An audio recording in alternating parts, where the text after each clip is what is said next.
So very recently, I just finished reading At the Mountain of Madness by H.P. Lovecraft.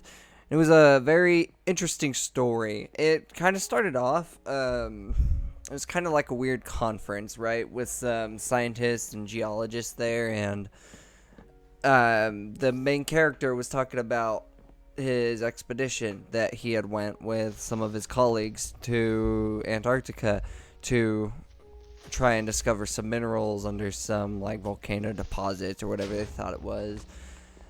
And it was very interesting. He was basically trying to tell them what they found, like as like a last ditch effort to say, hey, don't go there. There's some like forces that should not ever be fucking tampered with. Like these things are terrifying. And the story he kind of explains is they get to Antarctica and with some like new revolutionary boring technology to get through the ice layers and get to the ground level, they bore into like this one like cave and they found like a new species, like some amphibious looking creature. They had like some type of proto-feet.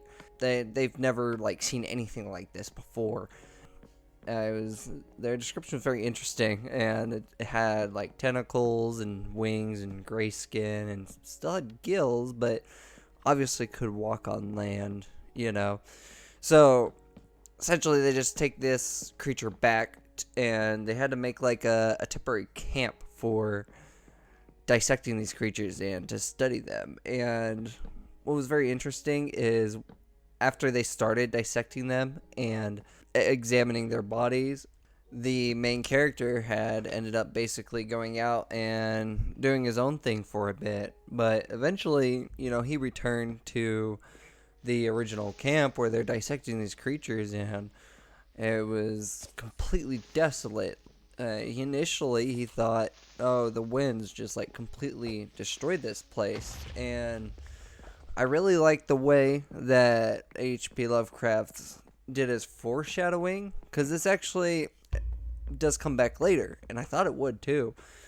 But they take note of the creatures. They've just vanished. They're massive, heavy creatures, so it's weird that the wind would just carry them away. And not only the creature was gone, but they had a bunch of dog sleds, since it was all like an ice wasteland. It's the Antarctics, right? So the dogs had just vanished too. And they also mentioned they went and checked the tent where they were dissecting these creatures, and it was really weird. The tools were like all in pristine condition, clean, and I think they did find corpses. I don't remember. But anyways, long story short, after a while they start continuing their expedition. They thought, oh, maybe it was just like some freak accident, but the circumstances and evidence they were finding just seemed weird, too weird.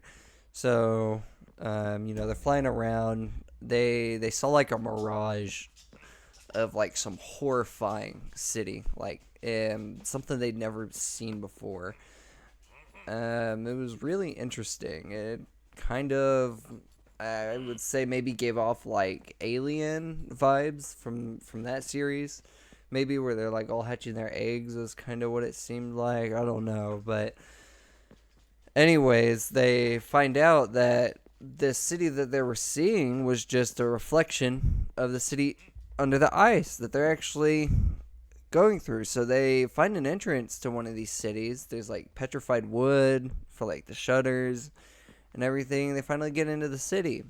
They're just walking through the city, and this part, the lore building is actually super interesting here. They come across all this art that was made by the Ancient Ones, the creatures they were dissecting, and they told stories through sculptures, not necessarily text. A very like mathematically based sculpture or art is what they did. I think they had something to do with the number 5 or whatever. And anyways, they were talking about all this art they found, and it told a story of the Old One's history. And essentially what they found out, if it were real, basically the Old Ones descended from the stars And they were there before any life even existed on Earth in general. And which is obviously would be pretty crazy in the world of science, and especially in that book that they're talking about, right? So they find the history of the old ones, and they're reading through it. They came from the stars, and you find out that they didn't really rely on machines. They were smart and intelligent and had the technology to already do it, and they could fly through space on just like their membranous wings and all that. But for whatever reason, they started to like lose their abilities they had. So you had like these ancient gods that just started to lose their power and all that. And they even, instead of using machines, they would create like new like biological life to carry out certain tasks that they needed and use them as slaves. These were called shagas, is what they called them. And they would like get rid of the evolutions that they didn't like. But anyways, over time they lose the ability to create these shagas from scratch like they were doing. And so they ended up resorting to, we'll just have to let these things evolve and get rid of what we don't like and all that. And you also come to find out they weren't the old ones weren't the only ones that descended from space, as they had two wars. They had wars with the Cthulhu's, and these are, I would think, be the creatures that H.P. Lovecraft is most known for, like octopus heads and all that. They descended from the space. They ended the war with the old ones in a truce, and there was some weird like fungus crab creature that came from Pluto that fought the ancient ones too, and the ancient ones won that one. But eventually they got to a point where they can't survive in space anymore. They've lost how to, and the ice age is starting to happen. So these creatures are already accustomed to like a super warm environment, but it's freezing for them. They can't really. They used to have a chemical or something they could produce to be able to survive that kind of cold, but that's also another thing they lost. So they just lost like a whole bunch of knowledge, and it kind of became a downfall for some reason, which was really interesting in my opinion. So anyways, they kind of get to the end of the statues, and they decide to go deeper, and they get deeper, and there's like no more actual light, and they describe it. They're walking into the abyss, and going towards that direction, they see like, this is where I think the foreshadowing is pretty awesome. So they talk about, oh, I smell like a putrid smell, just like the one that we smelled while dissecting the corpses of the ancient one they found. And they're going through, and they find two corpses there.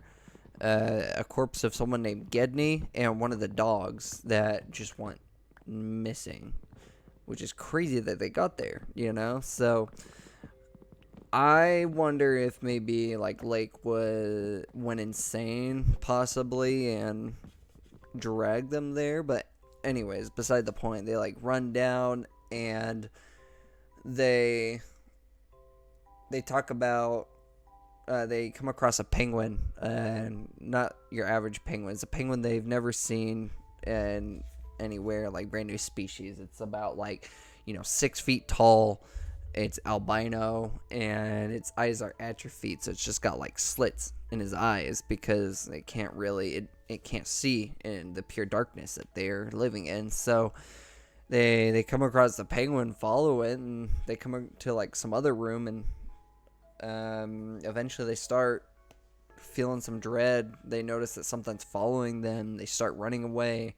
They run through the crowd of the penguins to try and throw them off, but they know that fighting back isn't a good idea, because whatever is chasing them, if it is the old ones, they are hoping that if they show that they're willing to just run away rather than them fight, then the old ones will think they're not worth killing or getting rid of the human race, So they're running away. They're being chased by this like fog, and eventually they get far enough, the fog starts to disappear, and they get kind of like a glimpse of it, but they get away. And on the way out, another interesting thing, because one of they talked about in the statues as well that they explored, there was a like amorphous blob, like a bunch of bubbles of just cells that could like at will like recreate different organs, and they were known to copy the sounds of their masters, and they'd say like Tekelili or whatever, and they run away from that thing. They get out of there, and they make it to like the top of like the highest point of the city, and they see like over a horizon some more mountainous like ranges. And this part was kind of interesting because they kind of talk about